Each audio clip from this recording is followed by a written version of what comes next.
guys, welcome to Learning Hub. Today we will learn about principle of mathematical induction from discrete mathematics. So let's start. Principle of mathematical induction. It is a technique used to prove that a statement is true for all natural numbers. Okay, so for proving that the statement is true for natural numbers, we have three rules. I can also say that these are sigma rules because they are very important to solve the numericals or examples related to mathematical induction. So first is induction base. To show P of n is true for n is equal to 1. The first step is that we have to show P of n is true for n is equal to 1. The second is induction hypothesis. Assume P of n is true for n is equal to k, where k is arbitrary value. And third, induction step.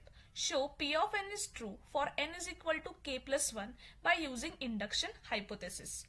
We will understand these rules using an example. So let's start. Show that 1 plus 3 plus 5 plus so on up to 2 into n minus 1 is equal to n square. So we have to prove over here that LHS is equal to RHS. In solution, what was our step 1 according to the rules? That show P of n is true for n is equal to 1. So consider n is equal to 1. If here in the LHS part, in place of n we put 1, then we will get 2 into 1 is 2 and 2 minus 1 is 1. Here we got 1 at the LHS and at the RHS we got 1 square, that is 1. So 1 is equal to 1. It is true. Means the P of n is true for n is equal to 1. Our first condition is satisfied. The step 2. Assume that result is true for n is equal to k. Now put k in place of n. What we will get is 1 plus 3 plus 5 plus up to so on.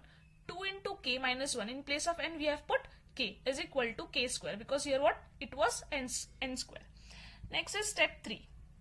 Now we have proved that P of n is true for n is equal to 1 and n is equal to k. Now check for n is equal to k plus 1. So in place of n we will put k plus 1. So 1 plus 3 plus 5 plus up to so on 2 in bracket. In place of n we will keep k plus 1 bracket complete minus 1 is equal to k plus 1 bracket square in place of n square. Okay, now we can write the above equation as, now what will be the number before this number? That is 2k minus 1. Okay, so we can write this above equation in the similar manner, that is 1 plus 3 plus 5 plus up to so on in bracket 2k minus 1 plus in bracket 2 in bracket k plus 1 minus 1 is equal to k plus 1 bracket square. So nothing we have done over here. We have written just a number before this number over here. Now using step 2 result we get, what is our step 2?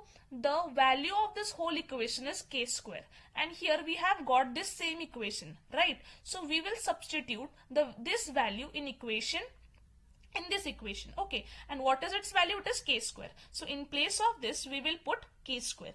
The further equation will remain as it is, that is 2 in bracket k plus 1 minus 1 is equal to k plus 1 bracket square. This will remain as it is, only we have substituted k square in place of this term.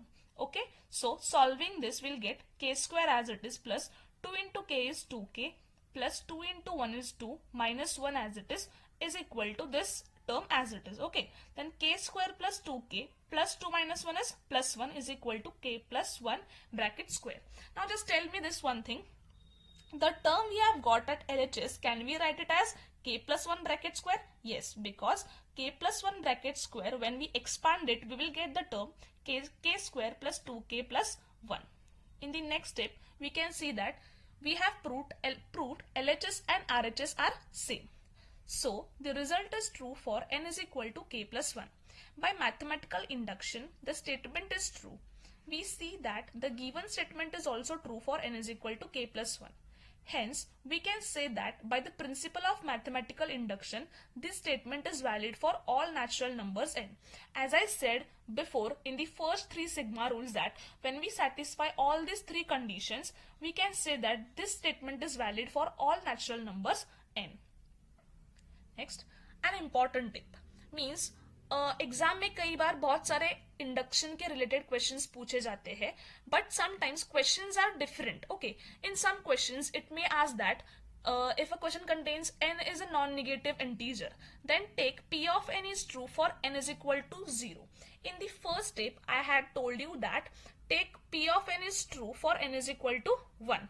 Okay, but अगर किसी question में ये mention किया होगा कि n is a non-negative number, then take p of n is true for n is equal to 0. Okay, rule 2 is if a question contains n is a positive integer or n is greater than equal to 1, then take p of n is true for n is equal to 1. This is an important tip because most of students make the mistakes in such examples. Okay, and by default we have to take the value of n is 1, but in case of non-negative we have to take 0. Okay, thank you for watching.